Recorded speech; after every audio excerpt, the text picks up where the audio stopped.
name, it doesn't look like it's pronounced this way, but it is Danae DeShazer. Did I get it close? DeShazer. Oh, DeShazer, you say. Tomato, tomato. And she plays Violet in Sideshow.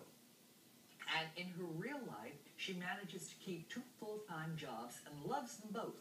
I wonder if maybe that has something to do with her performing as a twin. We'll find out. Stay tuned. My first time on stage, I think, was in a Christmas show in kindergarten. I was wearing a huge snowflake around my head, and I got really nervous, so I grabbed the boy next to me, who was my boyfriend at the time. We were holding hands the whole time. So we have that on tape. That's all I remember. Wait, did that do it for you? Did that give you the acting bug? I think ever since then, I would do school shows, and then I think once I was in 6th grade, I did a show at a community theater. 6th grade is where are you from originally, and how did you discover Sarasota, and what brought you here? Well, originally, I would say my hometown is Kansas City, on the Kansas side, Overland Park, Kansas. But growing up, I moved all over the place because my father worked in the oil business. So I lived in what business? Oil. Oil? Yeah. You slipped around a lot. Yep. Or didn't pay his bills or something. So I moved all over the world, actually, and then found my home base. That's really very good. Some people don't thrive on it, and they get very, very shy, but obviously that didn't happen in your case. No. Okay. Do you really have 2 full-time jobs? Please explain. I don't really have 2 full-time jobs, but sometimes it feels that way. I go to my regular job at the Observer newspaper, and then at night... At the Observer? Yes. Okay. What do you do at the Observer? I'm the digital fulfillment specialist, which is hard to explain. Very good. It's very important. You didn't know that she was a performance specialist. Digital performance. Never mind the digital. So I do a lot of online marketing, and then at night I'm usually involved in shows, so it feels like I'm out of the house. Okay, got it. All the time. All right. Well, I know I'm not even going to. You only have about 10 minutes left, and I want to talk to you and talk about the pictures and your show, Sideshow.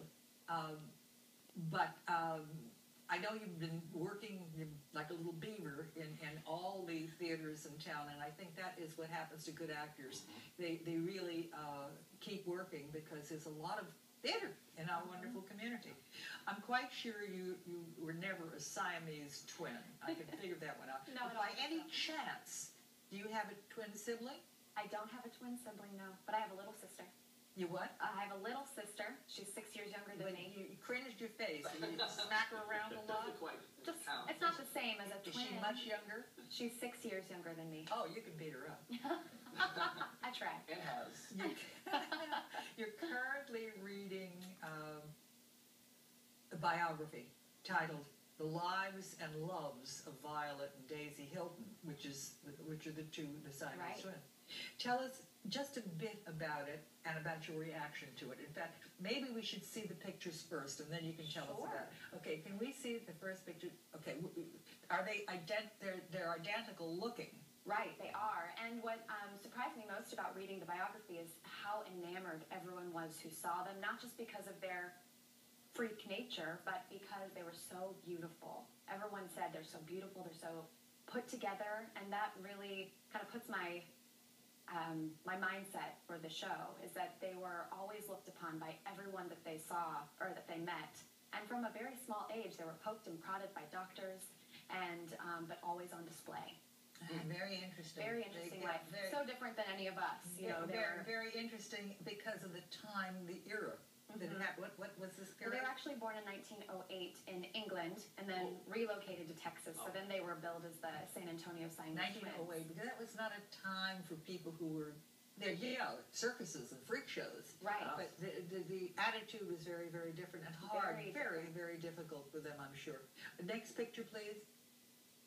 They were quite adorable. Yeah, they were. They're very, very cute. But their mother actually gave them up to a bar owner. Yes, because she had the babies out of wedlock. She wasn't married, and so she thought that it was a punishment that she bore these Siamese twins. So the bar owner actually adopted the girls and saw a profit out of them. So immediately started, go in the back of the bar to look at my conjoined twins and was making quick pennies off of them ever since they were babies. Wow. Yeah. What a sad I didn't life. know that. No, well, she's reading the biography now. Wow. You know. Very interesting. Okay, we have one more picture of the girls.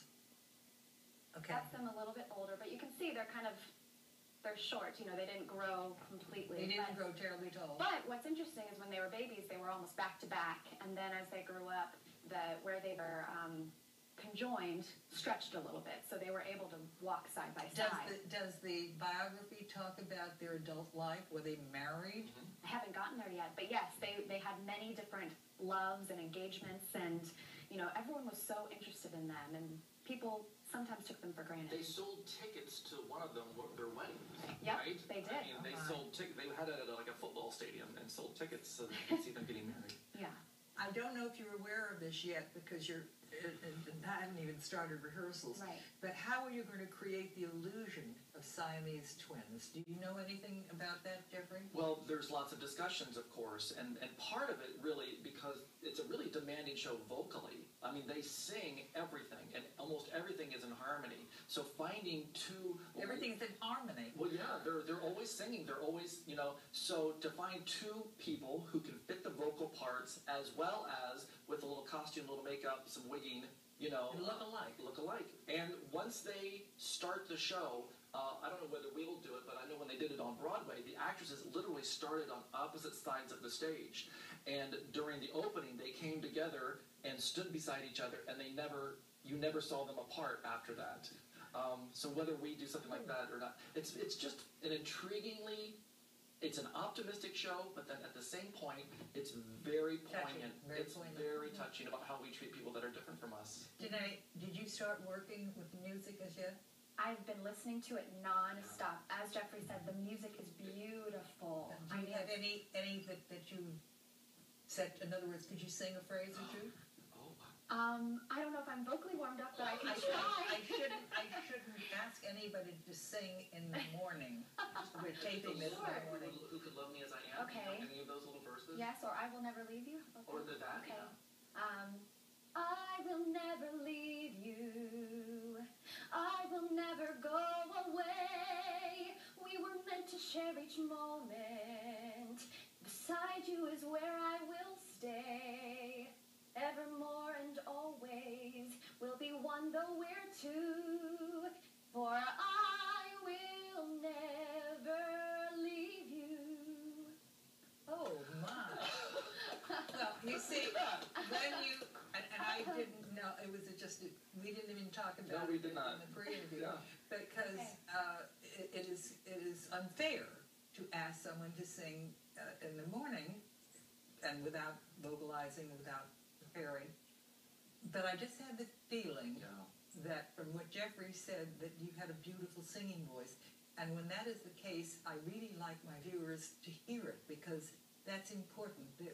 That to me is rush to the phone to order tickets. I want to hear more of that singing voice, and I want to hear more and see more of that sweet, absolutely precious Elwood P. Dowd, and of course Harvey, who I adore right away because he's so wonderful. Let's just repeat these numbers for you because I know you're going to want to see both of these shows. Harvey opens March 28th and runs through April 7th. Not a long time. Get to the phone. And Sideshow opens April 25th and runs through May 5th. Not a long time. You're going to want to see both of these shows. Aren't they? Don't they impress you? Because I'm impressed. I want to see them.